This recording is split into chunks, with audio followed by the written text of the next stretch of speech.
North Dakota opting out of additional unemployment assistance, what it means for the state's workforce. How quickly providers in the Red River Valley could be vaccinating children as young as 12. Plus, breaking the silence, how local parents are shedding light on mental health and suicide.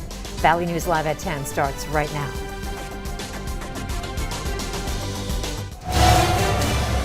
This is Valley News Live at 10. In an effort to get people back to work, North Dakota Governor Doug Burgum is ending the state's participation in federally backed COVID unemployment assistance programs. Valley News team Stacy Van Dyke tells us what this means. Stacy?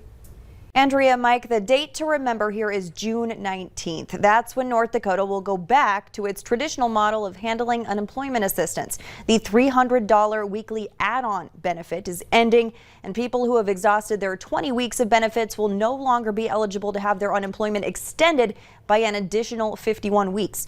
The governor's office says more than 8,000 people are claiming unemployment, but there are more than 16,000 job openings in the state. We have much more information on these specific changes on our website, as well as a link to learn more about local job openings. We've received several hundred comments since posting this story to our Facebook page. We encourage you to join the conversation as well. Andrea? All right, thanks, Stacy. Job Service is also starting a campaign on June 15th called Job Up ND to highlight the qualifications needed for a variety of jobs across the state. After 2 teen suicides in the community within the last year, Fargo police have stepped up to the plate to heighten awareness. They just debuted a short film that shares the testimonies of people dealing with tragedy as a result of suicide. Valley News team's Nashay Taylor has more on the story. Liam was an amazing kid, great student, athlete, Boy Scout, very caring heart. These are the characteristics Todd Med remembers of his late son, Liam. Liam, a freshman at Davies High School, passed away back in February after taking his own life. Well, it's been an extremely challenging last few months. With any death, there's grief. With suicide, you have grief, plus you have overlaid on that, you have a lot of the what ifs. Todd and his family are using their grief as a way to help shed light on mental health and suicide by partnering with the Fargo Police Department on a special project. The FPD recently debuted a short film in response made by the to Fargo Police tragedies Department. If you don't have involving your suicide. emotional and physical. We really love the kids in our community. We really invest in them and care about them.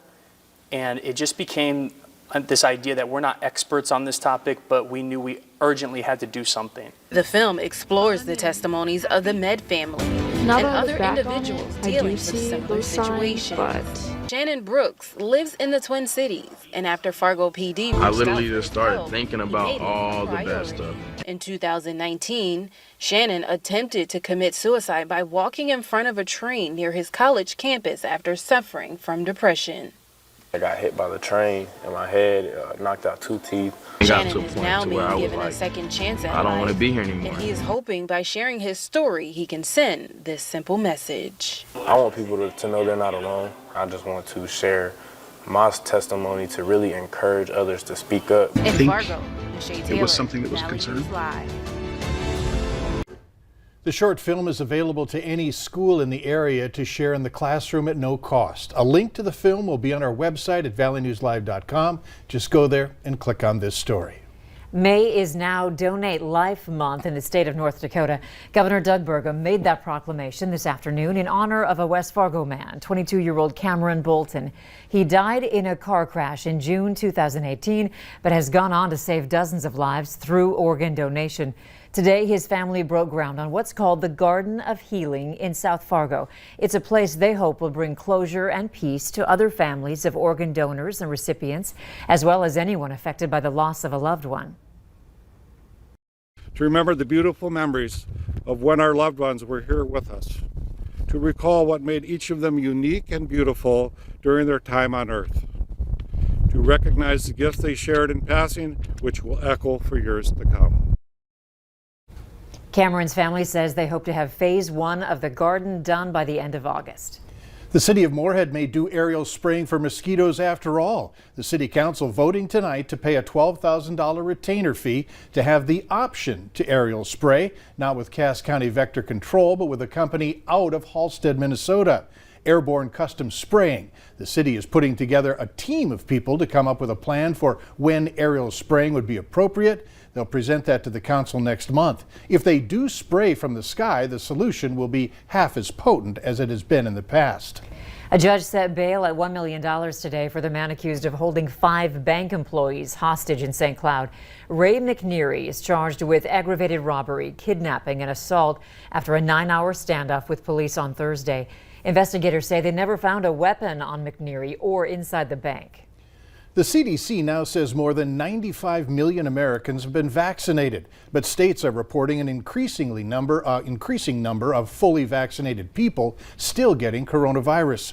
Reporter Jacob Notterman has the story of a Mayville man, one of nearly 300 North Dakotans who have gotten the so-called breakthrough cases. Health professionals have warned about going to the new normal too soon after being vaccinated. And here's why. Just because you have the vaccine doesn't mean your odds of getting the virus goes away. Chris Larson lives in a Mayville long-term care facility and has been fully vaccinated since January. He follows his guidelines and the guidelines of the unit, but despite all of that, he knew he wasn't invincible. I have said that to myself every single day. Okay, I have the vaccine. That doesn't mean I'm not going to get it. I just hope and pray that if I do get it, that it's not as bad as some of these other cases we hear about. And Chris has reasons to be cautious. Not only does he live with other long-term care residents, but he's been sick before. In 2017, he was on a ventilator for pneumonia for 3 months. My lungs were beat up. They were beat up like nobody's business. It was bad.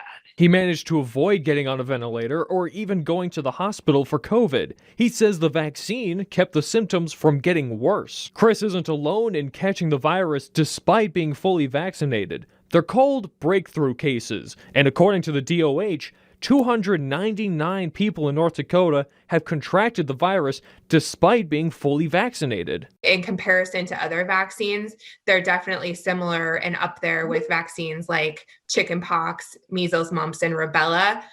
They're more effective than the flu vaccine that we give every year.